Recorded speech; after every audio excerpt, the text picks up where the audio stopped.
Welcome back to FlexCandle, where we read the candles and flex the moves. I'm Flex, and today we're diving into a full top-down analysis on Bitcoin. We're going to start from the higher time frames, work our way down to the lower time frames, and check to see if we find any good setups. Now remember, this is not financial advice, and I'm not a financial advisor. Alright guys, it's currently 7:30 p.m. Eastern Time, and the price of Bitcoin is at $112,401. Now before we start off with the top-down analysis, I want to go over this winning trade that I gave out yesterday for the FlexCandle community, and this was a head and shoulder pattern. I drew it kind of ugly, but what counts is that it hit the exact measured move. We had the measured move going all the way to about 110,823, and as you can see, measured move hit exactly with this wick, and from there we went up. So congratulations to whoever took that trade. Big win for the FlexCandle community. Now let's start off with the weekly chart, and on the weekly chart it's looking the same. 21 moving averages at 106,884. We still have to come down on the stochastics here. This might take a week or two more to start resetting, and we wicked off pretty much the 21 moving average. We didn't get all the way down there, but we got close enough. I'm speculating that we might just be going sideways here, stay above the 21 moving average. Once we reset on the stochastic RSI, then we'll be able to blast back up. Now if we head over to the 3-day chart, we see that the stochastic still need to reset here. We're trying to get back above the 21 moving average here. On the 2-day chart, we still need more time to reset as well, but we are getting back above this 50 moving average at 111,787. On the daily chart, we lost the 100 moving average for about 2 days, and today we're back above it. That's at 111,684. Now we need to get above the 80 moving average at 112,922 and slowly get back to the 21 moving average, which is currently at 115,818. Now the stochastics pretty much look reset here. We are starting to point up, so it looks like we did a double bottom. Hopefully we don't roll over again, and then it's possible we can make it back to the 21 moving average and possibly above.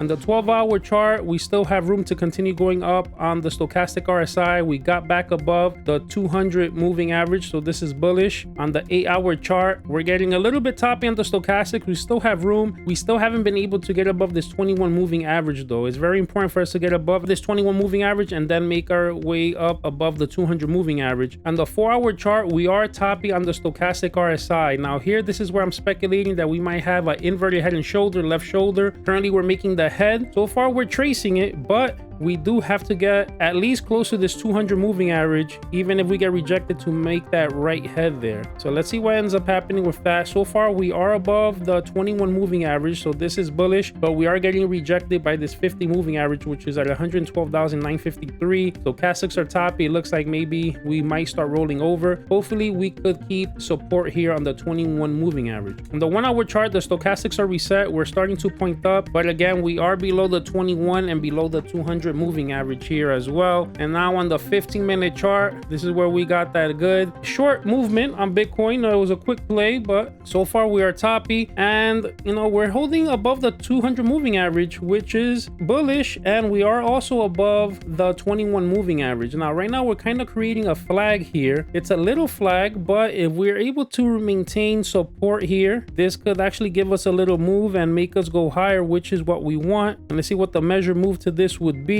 So this flag shows that we can make it pretty much to 112,968, close to 113,000. Not a big deal, but a win is a win. This could also be some type of inverted head and shoulder, left shoulder, head, and this could be the right shoulder. That will also pretty much make us get to about 113k. So little by little, right now we're at 112,400, so 113k will be a lot better. So far guys, right now I'm just seeing us still ranging between 110k and 120k. Unless we could get above this 200 moving average on the 4-hour time frame, I don't see us making any big moves anytime soon. All right guys, so that's the breakdown. If this gave you clarity or a setup to watch, do me a favor, like, drop a comment, and subscribe. And if you have a stock or crypto you want me to go over, drop it in the comment section. This is FlexCandle, where we read the candles and flex the moves. Catch you on the next chart.